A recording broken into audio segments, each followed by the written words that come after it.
What is going on, people? We are Tottenham TV back here for another match preview, and it is Nottingham Forest at home. Monday night football under the lights, and after the Europa of Thursday night. Does it mean much? This means everything. If it means putting one over on Wolfie, then that means everything. That's all I care about. Well, without further ado, let's before we get into all our usual match previews and predicted lineup, let's get Wolfie on from Forest Fan TV. Wolfie, how you doing, my friend? I think this game means a lot more to us than it does to you, right? Oh yeah, definitely. Yeah, we're on the beach, so like we're just gonna play the kids and just turn up, mate. But no, I'm worried. I'm worried, and I'm here for you guys to unworry me, if that's such a word, because I'm hoping you guys are all on the Europa, and even if you lose, it doesn't matter and what have you.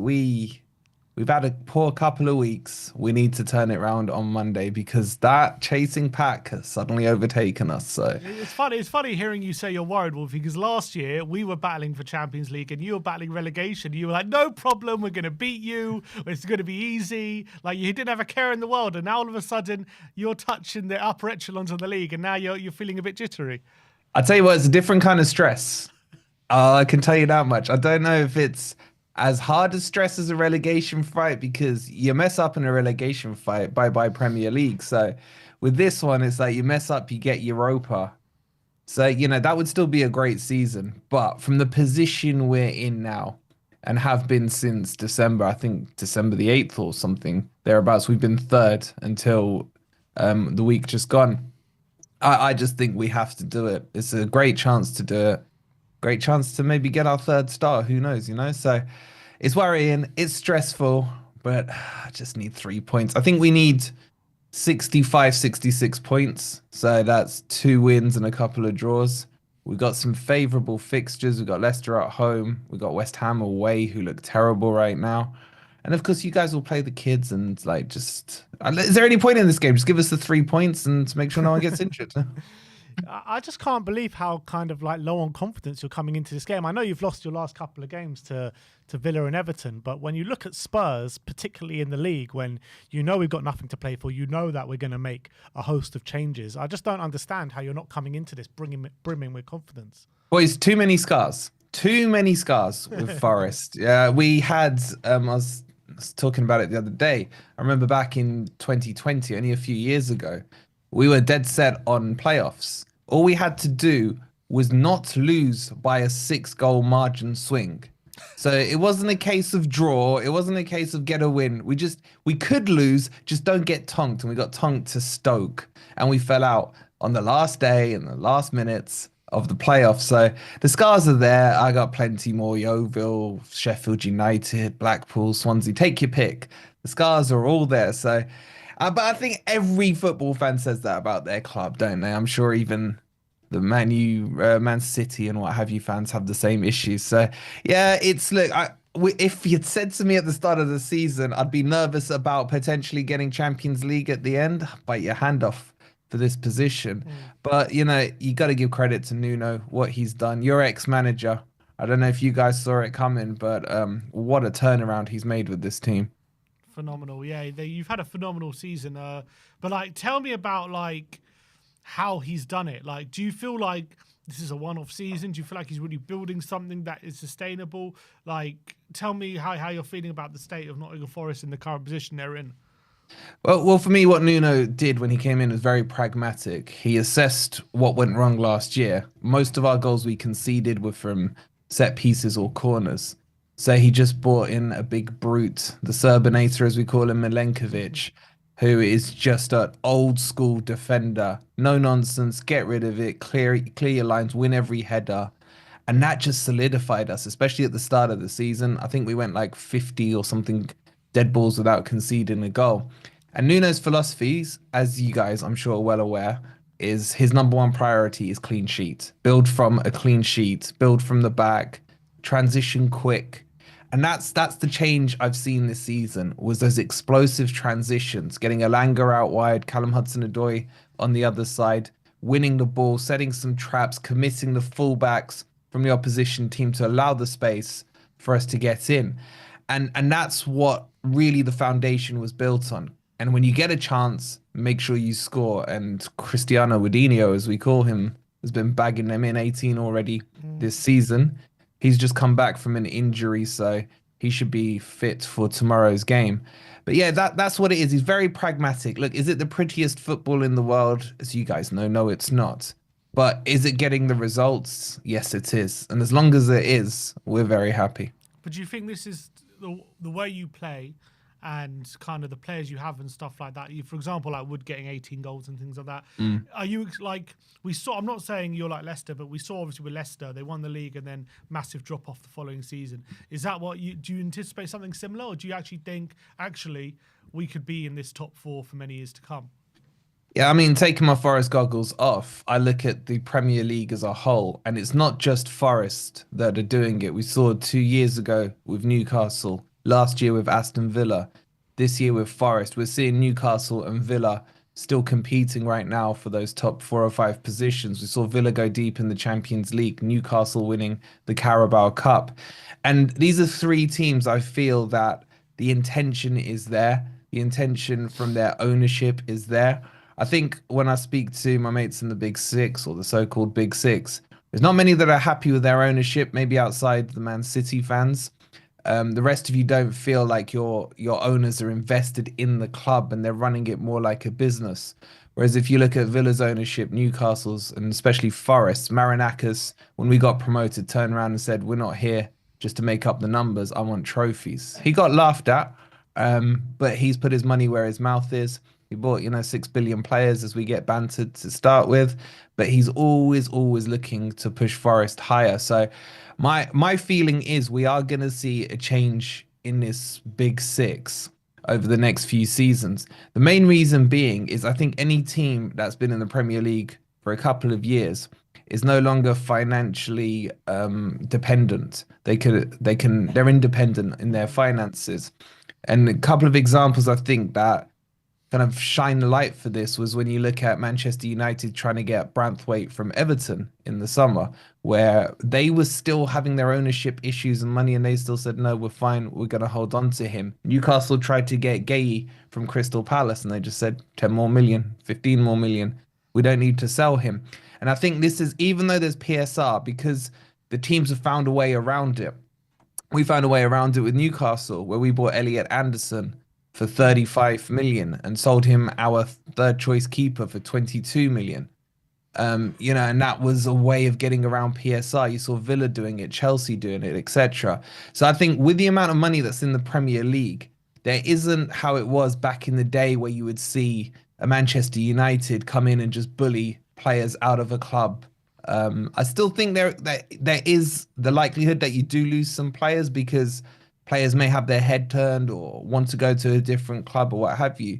But I just think the power in terms of the financial magnitude of what the Big Six have, even though they still have more money, it's not enough of a chasm anymore that other clubs like Newcastle's, Forest, and Villas can start to get involved. So I do think there's going to be a change. Are Forest going to be sustainable in a top four race season in, season out? Ask me after our transfer window, mate. I mean, we've been linked with Gyökeres. It's never happening, but I'd love to see it. So, do you know what I mean? So, yeah, let's see what Marinakis pulls in the summer. So you mentioned Chris Wood before, right? I think he's on his biggest goal drought than he's been all season. Even before Yeah. the injury, I think he went 4 or 5 games without a goal. Awoniyi, I think, is injured as well. I don't know what's happened with Awoniyi because I really like the look of him a couple of years back. And he seems to have gone off the boil. I mean, with him, I think, injured for the game, Chris Wood not really firing at the moment. Is that a worry for you? How are you going to get your goals?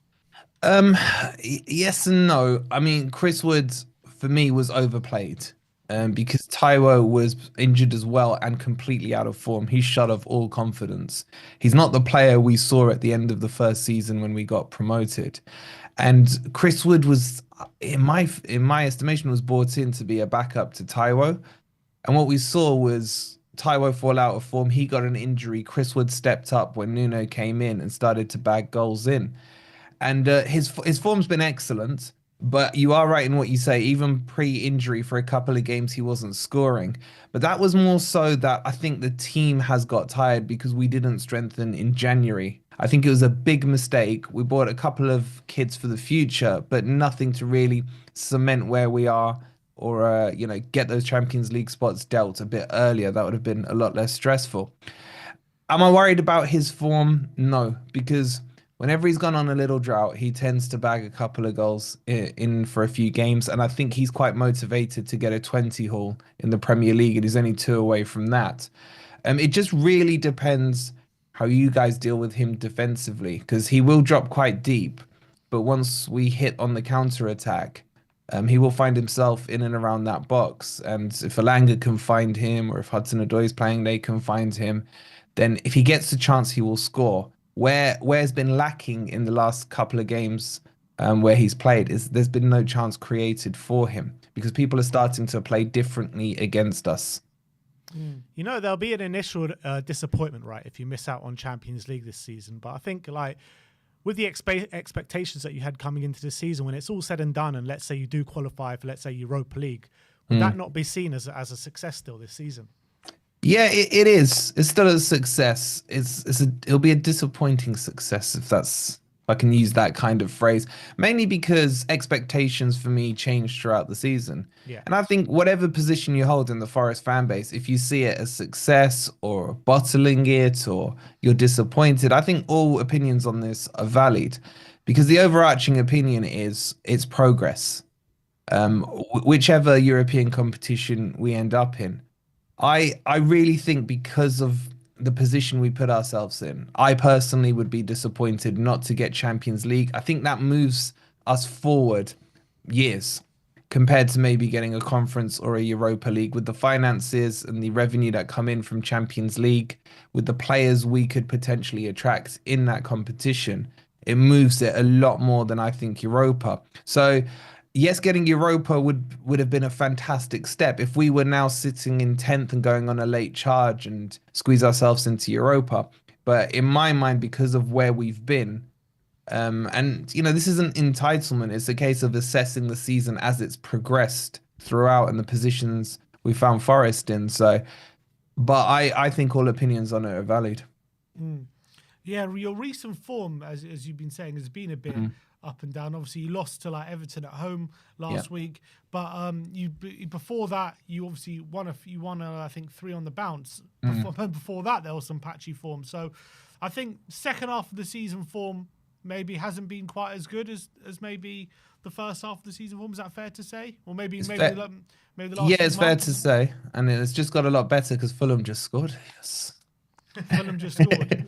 Yeah, Massive. I think it's a Wolfie. But it's weird, isn't it, with Forest? Like, you have such a tight defense, but then you do have these odd results where, like, I think Bournemouth battered you 4-0. Yeah. And like you do so where does those come from? Those kind of results where you get blown away sometimes. Bournemouth are our bogey team. We haven't beaten them, I think, since 2015 or 16, and we just always end up doing some silly things against them.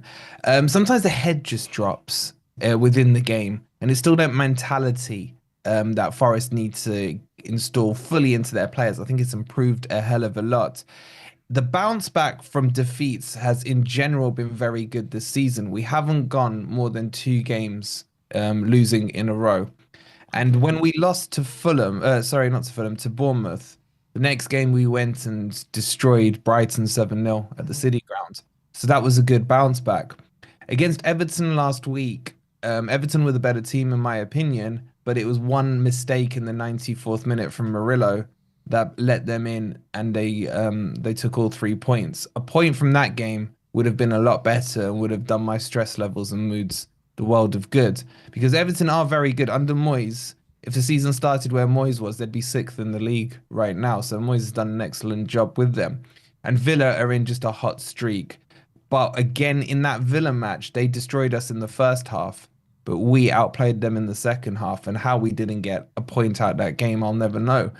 But, it's all ifs, buts, and maybes when you look back at the season. I'm sure you guys can think of many examples for Spurs, as can I. But I really need to see a bounce back on Monday. I'm holding on to this. We haven't lost more than twice in a row at all this season. But now it's not even about the performance. Now for me, it's about the mentality of the players. because Nuno used to talk about one game at a time, one game at a time. I don't look at the table. His rhetoric is changing now. He is talking about, Europe and Champions League and it's in our hands and what have you.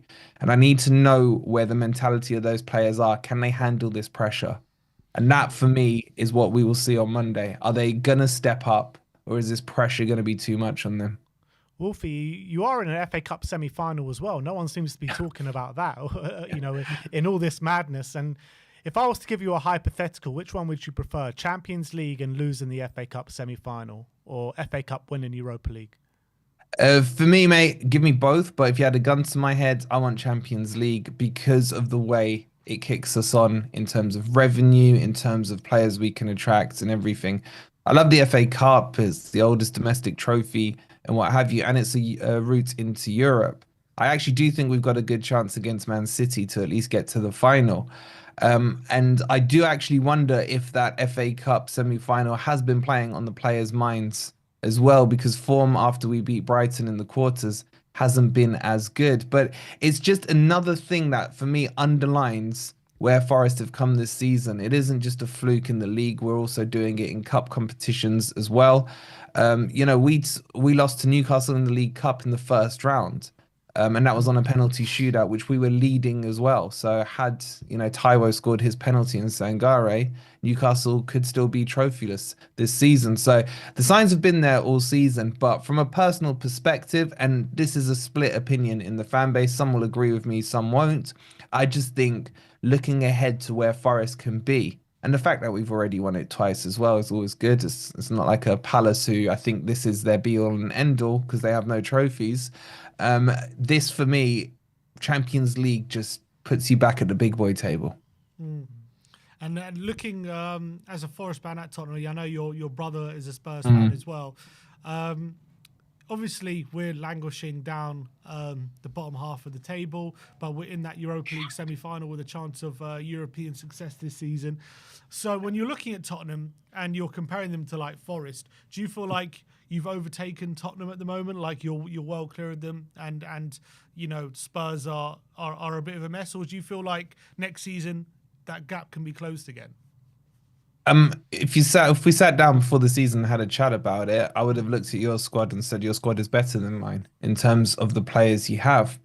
I look at it now, I still think you have talented players, but I think you recruited way too young. There's not enough experience for me in that Spurs team as a squad. There's been the injury issues that we hear about even outside of Spurs week in, week out. We hear Ange's presses on it. I don't think your squad is that bad. I think it's lacking experience. I think Son's fallen off an absolute cliff. I think you underused Jed Spence for the last 2 years, to be honest, because we know how talented he was at Forest. We saw what he did against Premier League oppositions in the FA Cup, the likes of Arsenal, etc. But it's the tactics for me. And I think for the first time in watching Spurs, and I've seen a lot of the Spurs games this season, that second leg against Frankfurt shocked me because normally I see two defenders in your half and that's it. No CDM holding, no nothing. Wing backs just way too high on both sides. And at Frankfurt, it looked more disciplined. And that's what's worried me about this game going in. I kind of wish I didn't watch that match because every time I've seen Spurs play, be it with Mickey van der Ven and Romero, or be it if Gray's been covering, they're so exposed at the back. And that's where I think you've got it wrong in terms of just structure, in terms of the discipline in the team. And I honestly think that comes from the manager. And he makes you guys quite easy to play against because he leaves those pockets wide. And this is why, if I wasn't as nervous for the position we're in, say this was a preseason friendly or something, I'd be quite confident about this match if he deploys those tactics because it would play into our hands. You'd have Elanga in space, Callum Hudson-Odoi in space, and we can find those diagonal long balls into them. And I think they would be, your fullbacks would be on the wrong side of it. But I don't think I think he's basically a dead man walking. But I don't think he doesn't have it in him to get it tactically right. I just think he's being very stubborn about his philosophy. The game for me that stood out more than anyone for Spurs was against United. I can't remember which cup competition it was. Was it the Carabao Yeah, Cup? the I think. Carabao. Yeah. Yeah, where you went 2 or 3 goals up against them, and then you didn't just say, right, let's game manage this one out, let's see it through. It was like, we need another goal. And I sat there, I was watching it with my brother, and I was like, how many goals does Ange need before enough is enough in terms of goals? And there was just two. And you let Tottenham back into the Man U back into the game. It was an entertaining game, don't get me wrong. But from a tactical, sensible perspective, any manager, did you go? It was 3-0, wasn't it? I think you went Yeah, up 2 or 3. we ended up winning 4-3. Yeah. Yeah. Any sensible, normal manager in that game would turn around and say, right, let me chuck another CM in the middle.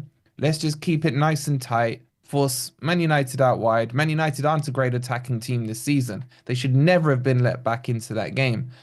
And I don't think he's learned from that mistake until that Frankfurt second leg, where I saw quite a disciplined performance from him.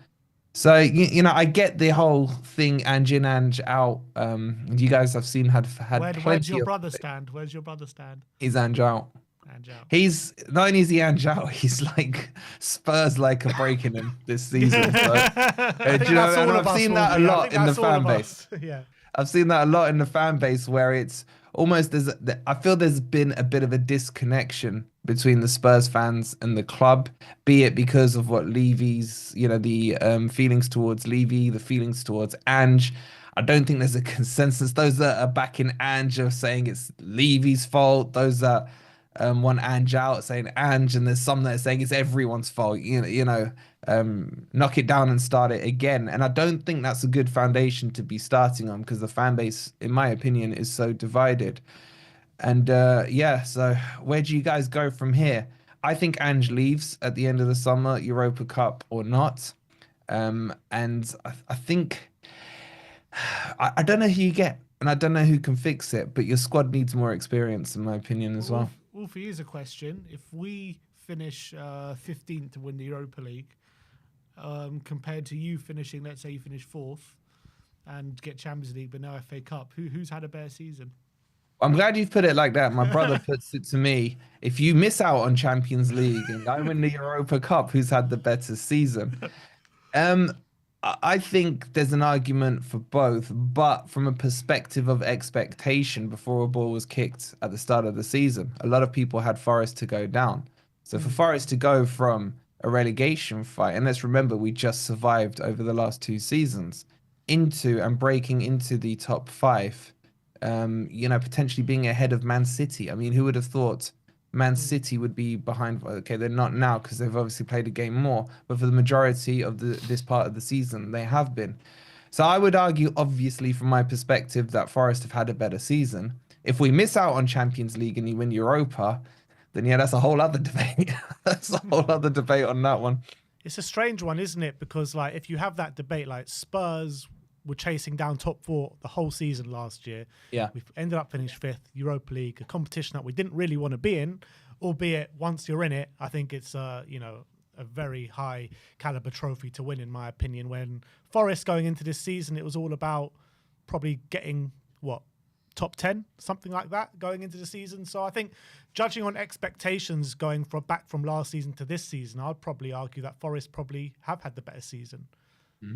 If we do go on and win the Europa League. But anyway, but we would have had a trophy and Champions League football. Yeah, that's also true. But I mean, we could finish 17th. Yeah, but with a trophy and Champions League football. I know. Could do a Wigan, when they won it. Well, that was the FA Cup, though, wasn't it? We're not going to go down, it doesn't look like. But... Well, have you hit 40 yet? We're not going to hit 40 this year, I don't think. That's crazy. We're on 37. We're on 37 at the moment. That's crazy. Well, hopefully you're still on 37 on Tuesday, mate. But yeah, in terms of like looking at this game tomorrow night, are you more trying to take confidence out of our game against Wolves on the weekend, or are you looking at that game against Frankfurt and being like, you know what, these guys could take a bit of inspiration from that and actually perform? I kind of need to lean on your guys' opinion. Like, which way should I look? Because the that Wolves game, in my opinion. That Frankfurt one worried me. I'm not going to lie. If you play disciplined like that, we may struggle to get in behind, your fullbacks, which is where we want to be. If you play like you did against Wolves, we could have a bit of a feast. On paper, Ange Ball is the perfect setup for Nuno Ball because he plays into his hands. Even at the City ground, I think we beat you 1-0, wasn't it, earlier on in the season? It was very tight. It was very tight, but we took our chances, created it, and you fell into a few of our Yeah. traps. So I'm hoping the Wolves Spurs turn up. I'm hoping that he rests a hell of a lot of players, and I've seen kids' names that I've never heard of before playing for you guys. But the glass is usually half empty with me, so I'll wait till I see the team sheet named. But We're I going don't to know make what guys. changes, Wolfie. We're going to make changes, and we're not going to play like we did against Frankfurt in terms of we're at home in against at home in the Premier League game. We're not going to sit back and defend, protect a result. We're going to go and try and beat you. That's definitely what we're going to try. I'm certain of that. We're not going to play this disciplined game that we did at Frankfurt, I think. But if you saw the home game against Frankfurt, we did play quite attacking. We did play very well when we should have beaten them by quite a bit. And even if you take the game that we played against you at the City ground, yes, you got an early goal and saw it out. But as you say, it was a very tight game. And Brennan Johnson had a couple of chances where if he sticks one of them away, it could have easily gone in a different way, that result. Yeah, that for me is keeping me up at night. If Brennan Johnson costs us Champions League, Brennan and Jed. yeah, will Spence play? I mean, Yeah, he Spence will play. definitely play this Spence game. will Yeah. play, oh God, those are the two that worry me. Yeah, will he play him left or right though? I think he'll play him left back, to be honest. I think Archie Gray might come in at right back. Okay, because I still think as a pairing, those two work very well together. I'm surprised you guys haven't tried it more often. I know there's a whole thing about Brennan Johnson within the Spurs fan base, but I believe he is your top goal scorer. But I just don't think he suits Ange Ball at all. Brennan Johnson for me needs grass free in front of him to run into. He's not a dribbler. He's not the greatest of passers, but he does have speed. I know a lot of Spurs fans tell me he's the slowest, fastest player that you guys have ever seen, but he is fast. I can tell you if he's got grass to run into. So that's my biggest worry is Jono gonna but maybe he scores an own goal. Maybe he wants to see his team in the Champions League. Who knows? The reality is, Wolfie, the players just don't have the motivation to play in the Premier League anymore. It's been that way for some time. And you look at that game against Wolves, I mean, there was just a clear lack of fight in the game. Players like Kuti, Romero were absolutely disgraceful. It was like error after error after error. And I've just got a feeling like this one could go the same way, a similar way anyway. But we are at home, so it could be a bit of a different kind of motivation. Yeah, I'd be more confident if we were at home. We haven't, if I'm not mistaken. I think we've lost every time to you at not White Hart Lane. What do you guys Tottenham call it now? Stadium, yeah. We'll call it White Hart Lane. Yeah, but I think we've lost every time to you since we've been back up. Yeah, back in the day, we used to always win at White Hart Lane when we were in the Premier League. So I'm hoping some of that comes back. But on paper, I'm confident, but the doubt is in my mind just because of those last two games. The performance against Everton was one of the worst of the season for me. I'm hoping Nuno sorted it out, and I'm hoping you guys are more, one eye or ideally two eyes on your semi-final against a team I've literally never heard of. So they got a slash in their name, haven't they? A backslash or whatever. So you guys should be in the final. And as long as Man United don't win it, I'm all right with that. Or you take the bragging rights from your brother all summer. Well, the thing is, the silver lining for me is if Ange wins it, do you keep him? That's the thing. That's the dilemma my brother's going to have to go through. Sava's going to have to go through. A lot of the Spurs fan base go through because technically he would have achieved something that hasn't been achieved since, 2008, since your last trophy? Well, and his first European trophy 1984, yeah. Oh, for you, yeah, even further if you go European. So, build the statue, I guess, and what have you. So, do you think he stays if he wins it? I've just got a sneaky feeling that he might just walk if he wins it with all the shit that he's had to go through this season, particularly with the fan base. I don't know if he will, but I've just got a sneaky feeling that might happen. I think he's dying to remind everyone that he says he's won a trophy in the second year. And damn right, why shouldn't he be? Yeah, no, fair. I think he got treated harshly with that, if I'm being Yeah. honest with you. He just made a factual statement and it got, blown out of And proportion. every week he's getting asked about it. Every single week, the press are making articles about it, asking questions. So he damn right should rub it in their faces if he does. Yeah. But I think you guys will need to have the discussion if and when that does happen about the comparison to what United did with Ten Hag.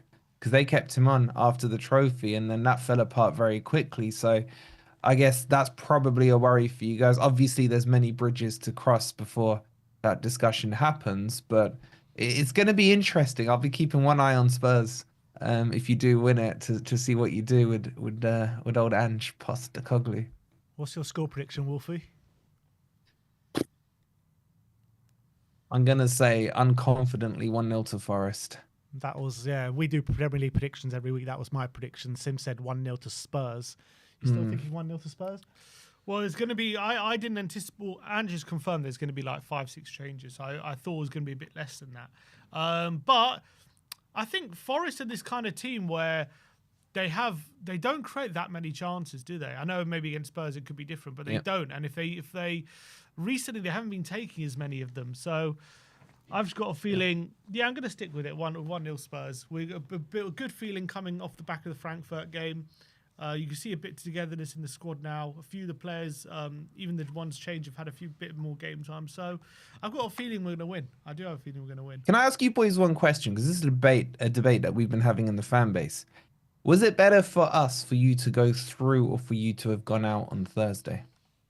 For you, I think it's better for us to go through, to be honest, because I think we're just focusing on this Europa League. That's all our eggs are just all in that basket. But to be fair, if we were to go out, I don't think it would have made too much of a difference in terms of what we're going to do. Mason in charge for tomorrow. If we would have it could have been Mason. Yeah, could have been Mason. Good old Ryan. I don't know if that was good or bad for you, but I think I think it would have been worse for them if it was Mason in charge, because he's actually would have had something to prove, and if we would have gone manager bounce. Manager bounce. If we would have gone out of the Europa League, I think it would just all fall apart. Interesting. We'll find out on Monday, boys. Absolutely. We'll find out tomorrow night. But Wolfie, a pleasure to have you on as always, my friend. And we'll see what happens.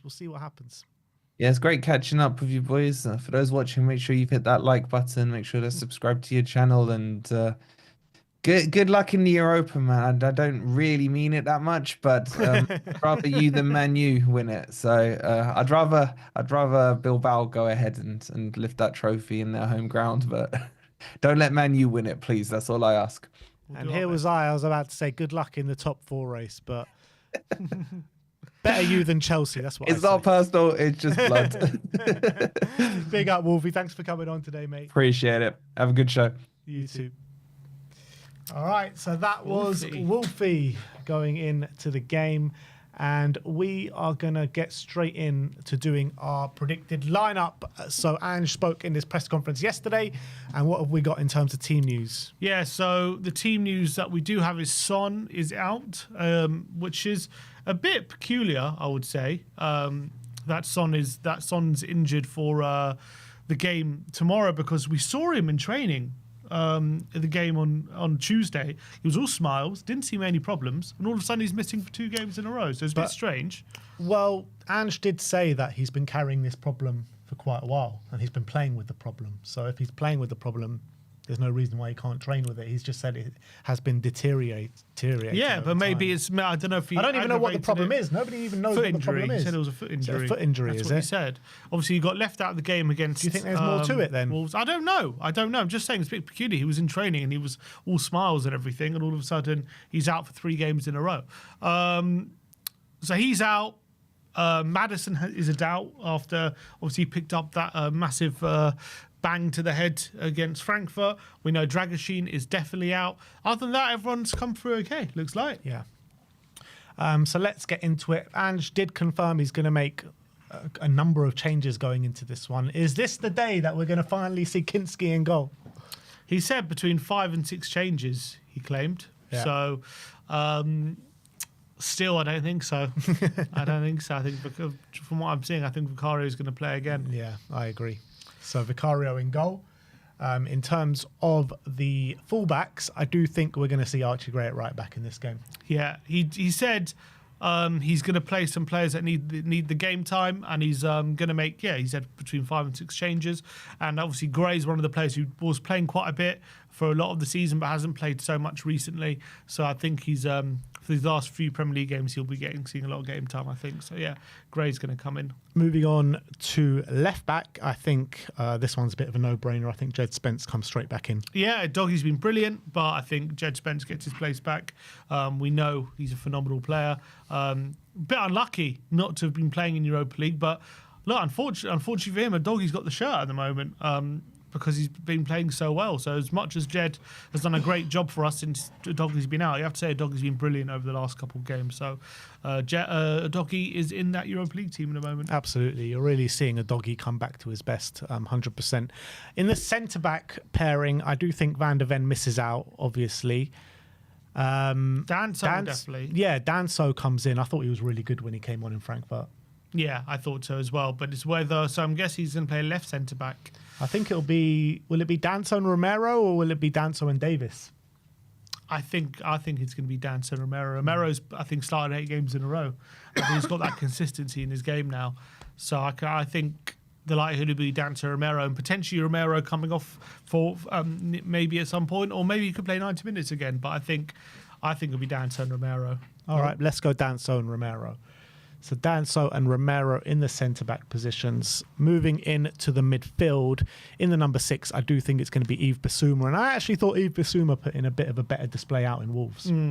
Yeah, he was obviously taken off because he got that early booking. Yeah, I think Bissouma will probably play again here. And I think I'm not too unhappy about it, albeit I think the game could be won lost in that midfield with the likes of Anderson, Dominguez and Gibbs-White. They've been so crucial for Forest. So hopefully he can play like he did against Wolves for a large part of it, albeit again, it was still a game he got hooked off early. So must have been a reason for that. Like, I know he was on a booking, but I don't think Ange would have done it if he was absolutely delighted with him, if you know what I mean.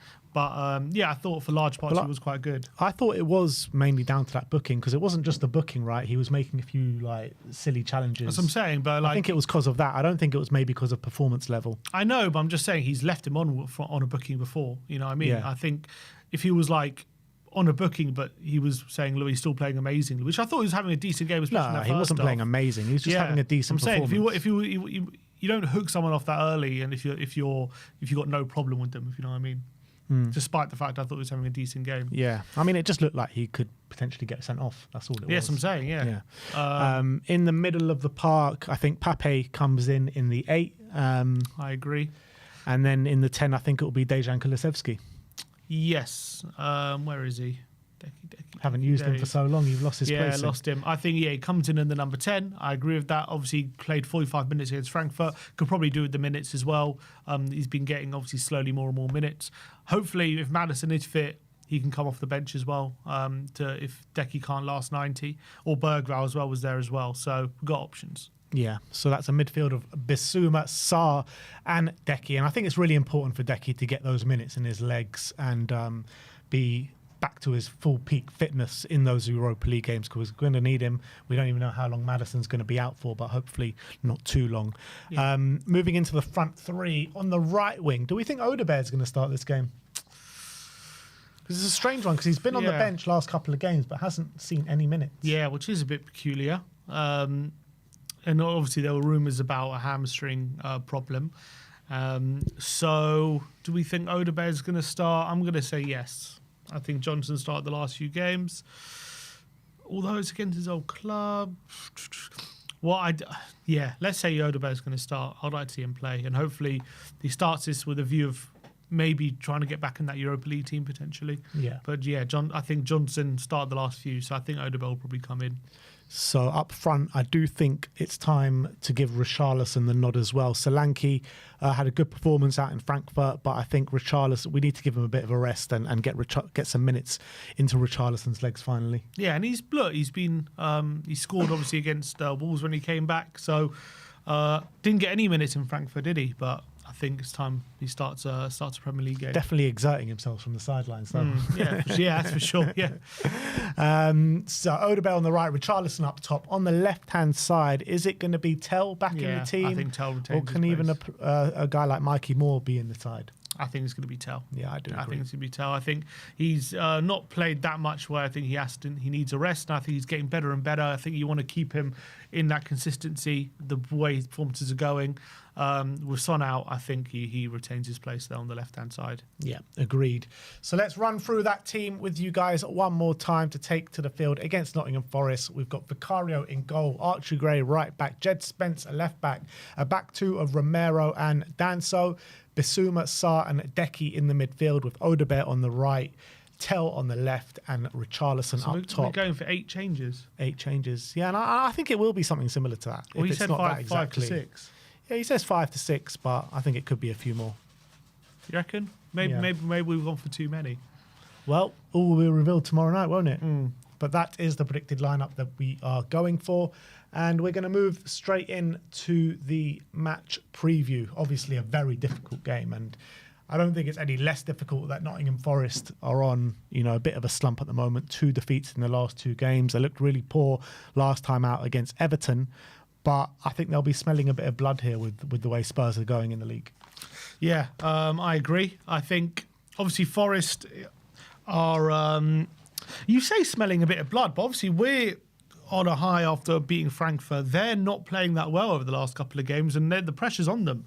So I don't think it's going to be a case of them smelling blood. I think it's going to be a case of them looking at this game thinking we need to get 3 points. And they're a team all season that I know there's some games they beat Brighton 7-0 and stuff like that, but they don't usually score that many goals. Usually they win by the odd goal. That's usually how they win. So I think coming into this game, even when you look back at the game that they played against us a few months ago, it was a very, very tight game. They got an early goal where they caught us out early in the game. But other than that, it was a really tight game of very, very few chances. And coming into this game at the Tottenham Stadium, when we're coming into this with a bit more confidence potentially, I think they're going to be quite wary of that, in my opinion. So I don't think they come into this game thinking they're going to batter us or anything like that. I think they're going to come into this game trying to just catch us out and grind out a result, I think, in this game. I think they're going to see this as quite a tight game where they know if they keep a clean sheet, there's a likelihood they win the game. When I say smelling blood, I just mean I feel like they can, they really have that belief within themselves that they can get back on track with this game, because this game means so much more to them. And looking at our games in the Premier League, the Wolves game obviously springs to mind with our last time out, but the players just don't have that motivation, and I feel like Forest will come into this with so much more motivation than us, and they'll probably come into this game smelling that and probably trying to overrule us with just sheer effort levels. Yeah, I mean, I'd like to think that doesn't happen, but that has happened in the Premier League of late, that's for sure, especially that Wolves game where we made error after error. Hopefully that win against Frankfurt, though, the scenes at the end of the game, the togetherness and the fact we're in the European semi-final just brings that bit more togetherness within the squad. And also the fact that we had the Wolves debacle. Hopefully we've learned from that a bit. I guess you could say that from a lot of Premier League games and we haven't learned our lesson, but hopefully we just don't want that to happen again. And hopefully we don't make the same kind of mistakes that we did against Wolves and going into this game. And look, I think as much as it definitely means a lot more for Forest, I don't think Spurs come into this game thinking it's like we're going to down tools or anything, as much as we did before the Frankfurt game. We obviously don't have another game for a week, and let's hope that we put everything into this one. Yeah. Especially some of these players like Jed and a few of these players are hoping to get into that semi-final side. I do think in terms of when you're looking at the predicted lineup that we're having, Danso coming in terms of compared to the Wolves game, Danso coming in ahead of Davis, so that should make our back line a lot stronger, having Danso and Romero as the back pairing. Tell is looking better and better as each game progresses. Hopefully Odegaard as well, he's got a bit to prove with Johnson starting week in week out for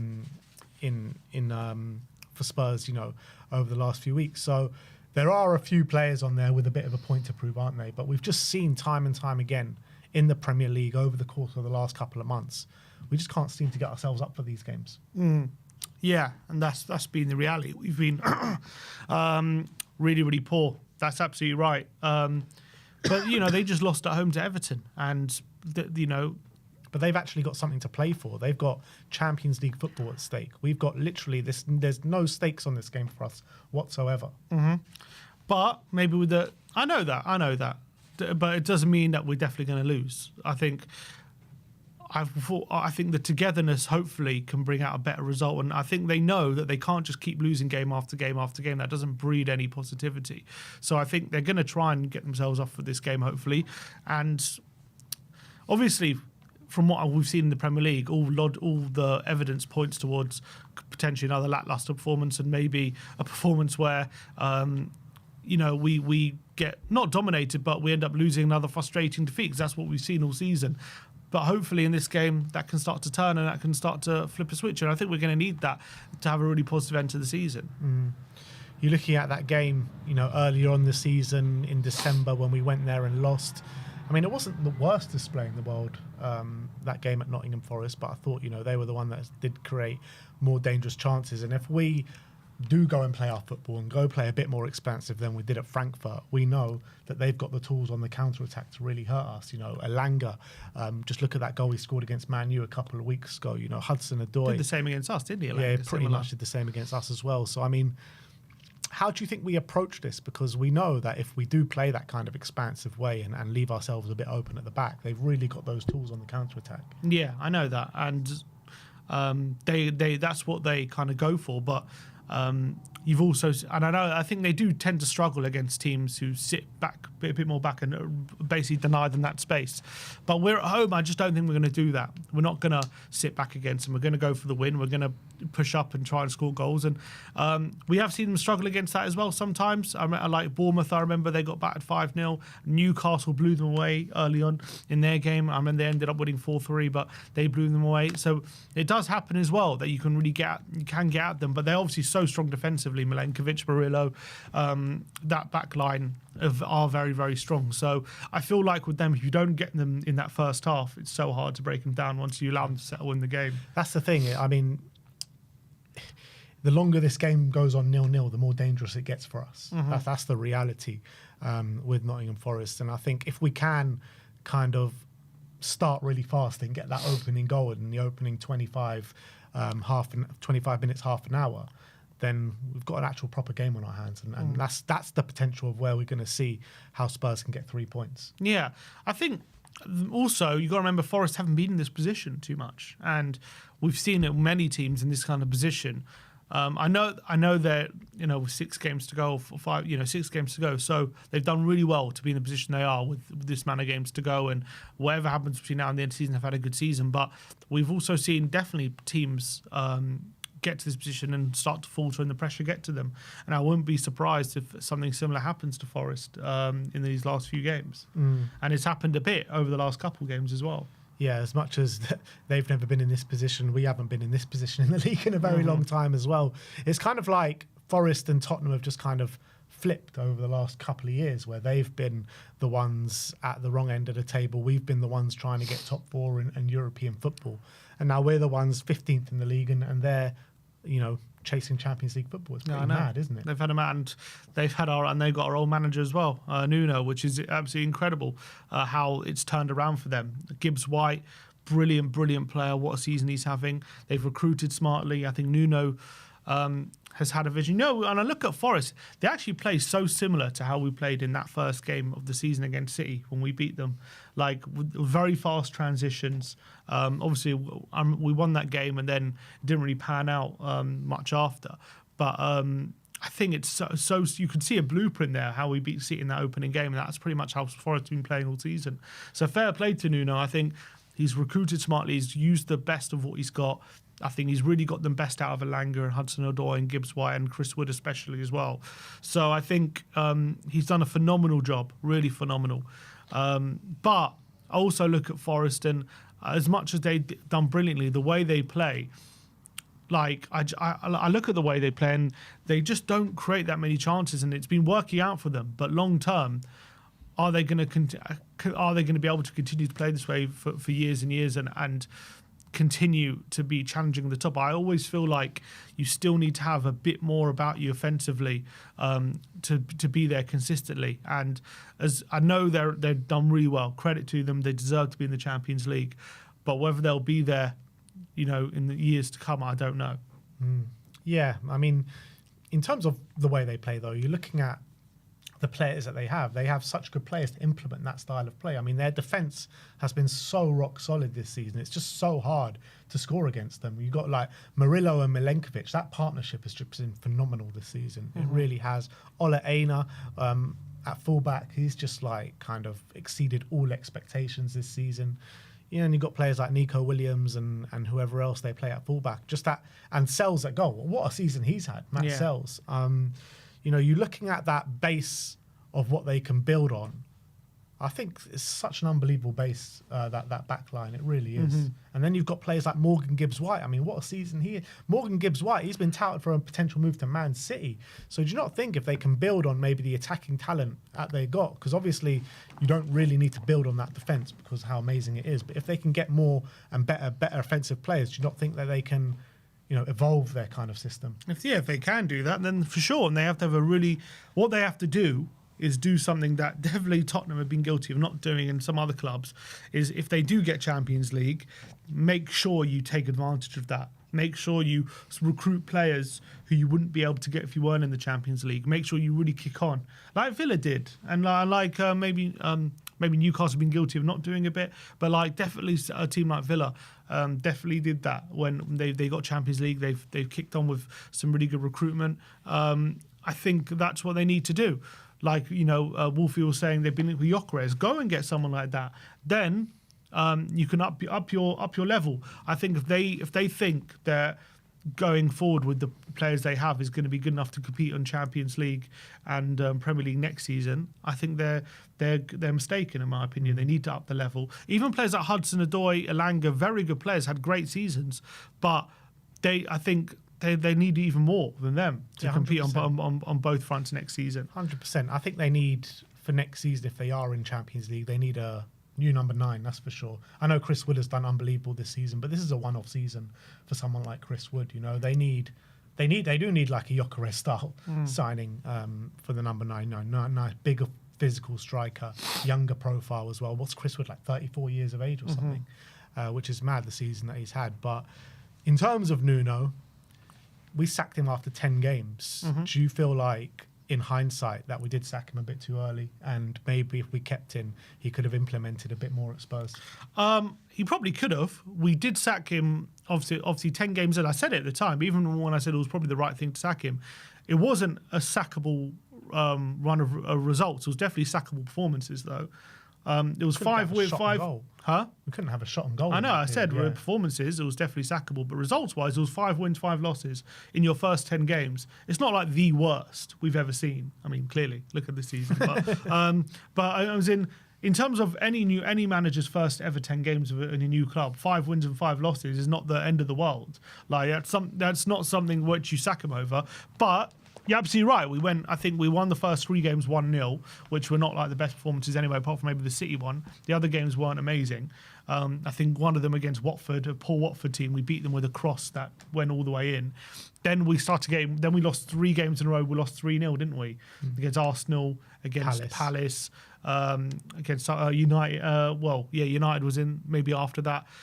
We then scraped past Newcastle 3-2, I think, which even then they were terrible at that time. So it was definitely not convincing and nothing to be happy about. That's for sure. And especially as well, we had the cloud of Kane coming over us at that point as well, where he wanted to leave because we weren't matching his ambitions and he was having a dreadful time of it. He clearly was unmotivated and all that stuff under Nuno. So as much as results-wise it wasn't a crisis, it was definitely a crisis at the time in terms of performance level, all those different things. So I definitely think it was the right decision to sack him and go with Conte. I think at the time it was the right decision. I think we probably wouldn't have got top 4, I don't think, if we didn't do that season. So it probably was the right decision, but was it harsh on Nuno? Absolutely. And if we had given him time, like Forest gave him time, this is his second year, and it allowed him to implement a way of playing and maybe look, maybe it would have meant we had to sell Kane to do all these kind of things, or definitely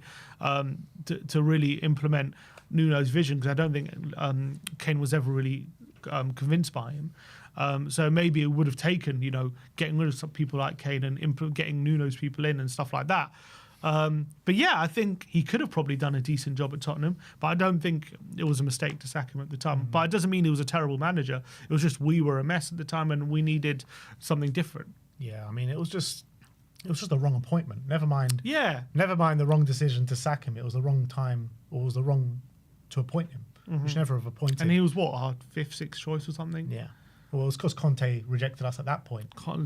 Slot, was it Slot rejected us at that point? Nah, Slot was before Or who Ange, else? wasn't it? I think Potter said no. There was a lot of managers. A lot of managers. Ten us. Hag, I think. It was even before Ten Hag joined United, was it?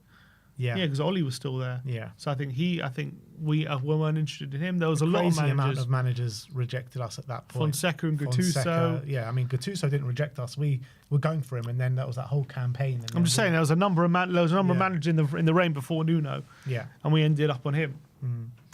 So look, I think it's going to be a very difficult watch tomorrow night at the Tottenham Hotspur Stadium. I just can't see how Spurs are going to go into this with the right motivations. I'm just looking at all our Premier League games over the last 3 or 4 weeks. You're looking at Forest's motivations, and yeah, I know they're not playing well at the moment. They've lost their last 2 games, but I just feel like with the way Spurs like to play their football, I think it could just play into Forest's hands tomorrow night. It could, but also they risk, if they just sit and expect just to beat us on the counter. Maybe if we do get a goal early, all of a sudden ruin the game plan a bit. All of a sudden that throws out of the window. Yeah, and they all of a sudden they could be in a bit of trouble. So they got to be a bit wary of that. Yeah, who do they have out going into the game tomorrow? What's their injuries? Looks like just Ole Einar potentially and Albioni. So there are not too many injuries, to be fair. Yeah, he's been so good, Ole Einar, this season. I've been so impressed with him. He's even had, off the back of that, links to a lot, big clubs this summer. I don't know if he will end up going, but they're going into it with more or less a clean bill of health, apart from Einar. Albioni wouldn't have started anyway. Us going into it without Sonny, and we're going to make a lot of changes anyway from what our strongest lineup is. So, and we know, like, most of the times when we make a lot of changes, we just can't seem to have that cohesion in the team. Yeah, it does feel a bit disjointed. So I think Forest will definitely come into it. I wouldn't say confident, because as you say, you look at Wolfie. Look how not. I mean, maybe that's always how he is, but he's not confident because he's seen their forms being a bit dipped a bit recently, and also the pressure's going to be building. So I think it's going to be a very kind of tense game for them. I feel, even though we're where we are in the league, and even though we're not going well, and even though this isn't our priority, it's still a very, very tense game for them. So I think it could easily be a 1-0 for them, a very tense one. But if we do get a goal early, because I do think we're going to obviously go at them, I don't think we're going to play like we did against Frankfurt. Maybe like Frankfurt in the first leg, probably something like that. I think we're going to go at them, and if we do get a goal out of something, I think all of a sudden the pressure's on them, and they're not the kind of team that just come back from when they're losing. That they very much rely on getting the lead and hold on to it. That's very much how they play. So if we get the first goal, that is all the time the pressure's on them. Yeah, all in all, I just don't think it's going to be a great game for the neutral tomorrow. I think that's what it's kind of suggesting to us. But what's your score prediction? You still sticking with 1-0? I said 1-0 Spurs. I get a feeling that we get the first goal, and I get a feeling that Forest struggle to kind of, when it's on them to kind of come at us. I think they might struggle a bit because they're not the most offensive team. They very much rely on counter-attacks. So unless they get that first counter-attack, which I get the feeling we might take the lead, I think we might win the game. So I'm going to go 1-0.